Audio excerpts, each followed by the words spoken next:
Hi everyone, ಇವತ್ತು ಮಕ್ಕಳ favourite recipe ಮಾಡೋಣ ಬನ್ನಿ. ಸೊ ಇಲ್ಲಿ ನಾನು ನೂಡಲ್ಸ್ ತಗೊಂಡಿದ್ದೀನಿ ಒಂದು ಪ್ಯಾಕೆಟು. ಸೊ ಇವಾಗ ಒಂದು ಬಾಣಲಿಗೆ ನೀರು ಹಾಕ್ಕೊಂಡಿದ್ದೀನಿ. ಅದಕ್ಕೆ ಉಪ್ಪು ಮತ್ತು ಒಂದು ಸ್ಪೂನ್ ಎಣ್ಣೆ ಹಾಕ್ಕೊಂಡು ಈ ನೂಡಲ್ಸ್ನ ಅದರೊಳಗಡೆ ಹಾಕ್ಕೊಂಡು ಚೆನ್ನಾಗಿ ಬಾಯ್ಲ್ ಮಾಡ್ಕೊಳ್ಳೋಣ. ನೀರು ಕುದಿದ್ದಾದಮೇಲೆ ನೂಡಲ್ಸ್ ಹಾಕ್ಕೊಳ್ಳೋಣ. ಸೊ ಇವತ್ತು ಮಕ್ಕಳ ಫೇವ್ರೆಟ್ ರೆಸಿಪಿ ಅಂತ ಹೇಳ್ಬೋದು. ಇದನ್ನು ತುಂಬ ಇಷ್ಟಪಟ್ಟು ತಿಂತಾರೆ. ಮತ್ತು ಈಚೆ ಕಡೆ ಹೋದರೆ ಮಕ್ಕಳು ಕೇಳೋದೇ ನೂಡಲ್ಸ್ ತಗೊಳ್ಳಿ ಅಂತ. ಸೊ ಹಾಗಾಗಿ ಈಚೆ ಕಡೆ ಮಾಡೋ ನೂಡಲ್ಸ್ಗಿಂತ ನಾವೇ ಮನೆಯಲ್ಲಿ ತುಂಬ ಟೇಸ್ಟಿಯಾಗಿ ಮತ್ತು ಆರೋಗ್ಯಕರವಾಗಿ ಮಾಡ್ಕೊಬೋದು. ಸೊ ಹೇಗೆ ಮಾಡೋದು, ಏನೇನು ಬೇಕು ಎಲ್ಲನೂ ಶೇರ್ ಮಾಡ್ಕೊತೀನಿ. ವಿಡಿಯೋ ಎಲ್ಲಿ ಸ್ಕಿಪ್ ಮಾಡ್ದಿರಾ ಫುಲ್ ವಿಡಿಯೋ ನೋಡಿ ಸಪೋರ್ಟ್ ಮಾಡಿ. ಸೊ ಇವಾಗ ನೋಡಿದ್ರಲ್ಲ, ನೀರು ಮತ್ತು ಉಪ್ಪು ಮತ್ತು ಎಣ್ಣೆ ಹಾಕ್ಕೊಂಡಿದ್ದೀನಿ. ಚೆನ್ನಾಗಿ ಕುದೀತಾ ಇದೆ. ಇವಾಗ ನೂಡಲ್ಸ್ ಹಾಕ್ಕೊತಾ ಇದ್ದೀನಿ. ನಾನು ಒಂದು ಪ್ಯಾಕೆಟ್ ತೊಗೊಂಡಿದ್ದೀನಿ. ಸೊ ಇವಾಗ ನೂಡಲ್ಸ್ ಹಾಕ್ಬಿಟ್ಟು ಇದನ್ನು ನಾವು ಸ್ಪೂನಲ್ಲಿ ಮತ್ತು ಸೌಟಲ್ಲಿ ಏನು ಮುಟ್ಲೇಬಾರ್ದು. ಇದೇ ಥರ ಬಿಡಿ, ಹಾಗೆ ಇದು ಚೆನ್ನಾಗಿ ಬಾಯ್ಲ್ ಆಗುತ್ತೆ. ನಾವೇನಾದರೂ ಸ್ಪೂನಲ್ಲಿ ಮತ್ತು ಯಂತ್ರದಲ್ಲಿ ಮುಟ್ಟಿದ್ರೆ ಅದು ಕಟ್ಟಾಗೋಷ್ಟು ಸಾಧ್ಯತೆ ಇರುತ್ತೆ. ಅಂದರೆ ನೂಡಲ್ಸ್ ಎಲ್ಲ ಕಟ್ಟಾಗ್ಬಿಡುತ್ತೆ. ಹಾಗಾಗಿ ಇದನ್ನು ಮುಟ್ಟಿದ್ದೀರ ನೀರೊಳಗೆ ಮುಳುಗೋ ಹಂಗೆ ನೋಡಿಕೊಂಡು ಚೆನ್ನಾಗಿ ಬಾಯ್ಲ್ ಮಾಡ್ಕೊಳ್ಳೋಣ. ಸೊ ಇದು ಬಾಯ್ಲ್ ಆಗೋ ಅಷ್ಟೊತ್ತಿಗೆ ನಾವು ಇದಕ್ಕೆ ಏನೇನು ಬೇಕೋ ಎಲ್ಲನೂ ಕಟ್ ಮಾಡಿಕೊಂಡು ಇಟ್ಕೊಂಡಿದ್ದೀನಿ. ಸೊ ಇವಾಗ ನೋಡಿ, ಇದು ಚೆನ್ನಾಗಿ ಬಾಯ್ಲ್ ಆಗಿದೆ ಮತ್ತು ಎಲ್ಲ ಮೇಲೆ ಉಕ್ಕಿ ಬರ್ತಾ ಇದೆ. ಸೊ ಇದನ್ನು ನಾವು ಆದಷ್ಟು ಸ್ಮೂತಾಗಿ ಮುಟ್ಕೊಬೇಕು. ಏನಾದರೂ ಇದನ್ನು ರಫಾಗಿ ಮಾಡೋಕ್ಕೆ ಹೋದರೆ ನೂಡಲ್ಸ್ ಎಲ್ಲ ಕಟ್ ಆಗುತ್ತೆ. ಹಾಗಾಗಿ ಸೊ ಇಲ್ಲಿ ನೋಡಿ ಪರ್ಫೆಕ್ಟಾಗಿ ಬೆಂದಿದೆ. ಕೈಯಲ್ಲಿಟ್ಟು ನೋಡಿದ್ರೆ ಈ ಥರ ಕಟ್ ಮಾಡಿದ್ರೆ ಪೀಸ್ ಪೀಸ್ ಆಗ್ತಾ ಇದೆ. ಸೊ ಇದು ಪರ್ಫೆಕ್ಟಾಗಿ ಇವಾಗ ಬೆಂದಿದೆ. ಇದನ್ನು ಸಪ್ರೇಟಾಗಿ ತೆಗೆದು ಅದ್ರ ಮೇಲೆ ಸ್ವಲ್ಪ ತಣ್ಣೀರು ಹಾಕ್ಕೊಂಡು ಒಂದು ಸೈಡಲ್ಲಿ ಇಟ್ಕೊಂಡಿದ್ದೀನಿ. ಇವಾಗ ಅದೇ ಬಾಣಲಿಗೆ ಎಣ್ಣೆ ಮತ್ತು ಸಾಸಿವೆ ಜೀರಿಗೆ ಹಾಕ್ಕೊತಾ ಇದ್ದೀನಿ. ಇದೆಲ್ಲ ಎಣ್ಣೆಯಲ್ಲಿ ಚೆನ್ನಾಗಿ ಚಿಟಪಟ ಅಂದಮೇಲೆ ಇವಾಗ ಸಣ್ಣದಾಗಿ ಕಟ್ ಮಾಡ್ಕೊಂಡಿರುವ ಈರುಳ್ಳಿ ಹಾಕ್ಕೊತಾ ಇದ್ದೀನಿ. ಜೊತೆಗೆ ಇಲ್ಲಿ ಬೀನ್ಸ್ ತೊಗೊಂಡಿದ್ದೀನಿ. ತರಕಾರಿ ನೀವು ಯಾವ್ದು ಬೇಕಾದ್ರೂ ತೊಗೊಬೋದು. ಇಲ್ಲಿ ನಾನು ಬೀನ್ಸು ಮತ್ತು ಕ್ಯಾರೆಟ್ ತೊಗೊಂಡಿದ್ದೀನಿ. ಆದಷ್ಟು ಸಣ್ಣದಾಗಿ ಕಟ್ ಮಾಡ್ಕೊಂಡಿದ್ದೀನಿ. ಮತ್ತು ಈರುಳ್ಳಿ ಈ ಮೂರೂ ಹಾಕ್ಕೊಂಡು ಚೆನ್ನಾಗಿ ಎಣ್ಣೆಯಲ್ಲಿ ಫ್ರೈ ಮಾಡ್ಕೊಳ್ಳೋಣ.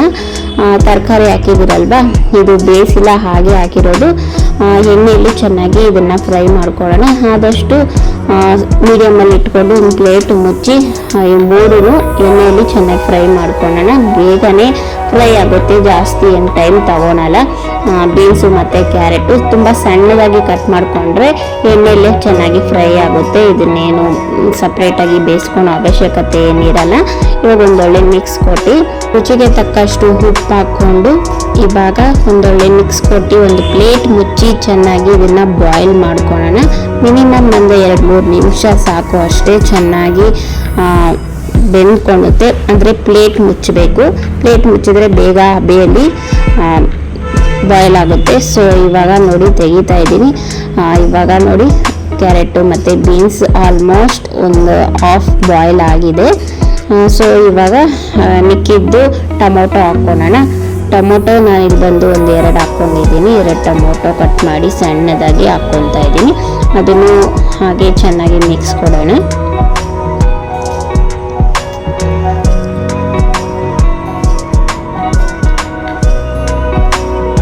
ಸೊ ಇವಾಗ ತರಕಾರಿ ಟೊಮೊಟೊ ಎಲ್ಲನೂ ಚೆನ್ನಾಗಿ ಬೆಂದಿದೆ. ಇವಾಗ ಒಂದು ಸ್ವಲ್ಪ ಶುಂಠಿ ಬೆಳ್ಳುಳ್ಳಿ ಪೇಸ್ಟ್ ಹಾಕ್ಕೊತಾ ಇದ್ದೀನಿ, 1 ಸ್ಪೂನ್ ಅಷ್ಟು. ಹಾಗೆ ಕೊತ್ತಂಬರಿ ಸೊಪ್ಪು ಹಾಕ್ಕೊತಾ ಇದ್ದೀನಿ. ಸೊ ಇದನ್ನೆಲ್ಲ ಹಾಕ್ಕೊಂಡು ಹಾಗೆ ಚೆನ್ನಾಗಿ ಫ್ರೈ ಮಾಡ್ಕೊಳ್ಳೋಣ. ಅಂದರೆ ಶುಂಠಿ ಬೆಳ್ಳುಳ್ಳಿ ಪೇಸ್ಟ್ ಹಸೇದು ಹಾಕಿದ್ದೀರಲ್ವ, ಅದು ಸ್ವಲ್ಪ ಎಣ್ಣೆಯಲ್ಲಿ ಫ್ರೈ ಆಗಲಿ. ಚೆನ್ನಾಗಿ ಎಲ್ಲ ಫ್ರೈ ಆಗಿದ್ಮೇಲೆ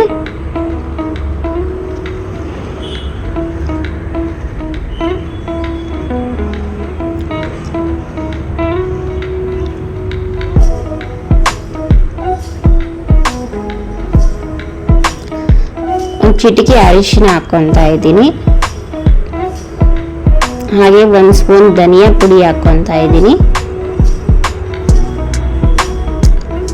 ರುಚಿಗೆ ತಕ್ಕಷ್ಟು ಖಾರದ ಪುಡಿ ಹಾಕ್ಕೊತಾ ಇದ್ದೀನಿ.